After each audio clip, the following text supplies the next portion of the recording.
Welcome back once again guys, si Red Dog. Mabilisan lang to, isang recap mula kay Junmar Fajardo, ang ating The Kraken, no? Kung anong ginawa niya nung nakaraan kalaban New Zealand. Ang New Zealand ay nanalo, kalaban nga ang Gilas, no? So hindi nakaporma masyadong Gilas dahil wala si Kai Sotto. So ang inasaan ng mga tao at ang buong Gilas fans ay si The Kraken. Ayan nga, pinapakita nga dito kung gaano kalakas si Kraken, no? Ginamit niya pagiging 5-time MVP niya sa PBA. Napakahusay ni Junmar Fajardo sa larong ito. Sumalat kinulang nga at kinapos dahil wala nga Kai Sotto at si AJ Edo hindi naman masyado nagamit dahil ito ay ginamit nakaraan sa kalaban nilang Chinese Taipei.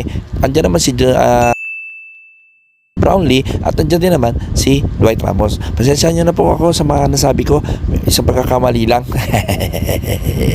Ayan na nga si The Kraken, no? Tingnan mo, para siyang kalabaw, no? Hindi lang siya kalabaw, para din siyang kabayo kung tumalon. Kaya kayo na pong bahala. Sana manalangin na tayo sa susunod na panalo ng Gilas at panoorin pa rin natin sila at pagpatuloy natin suporta ang Gilas, ang ating pambato sa basketball.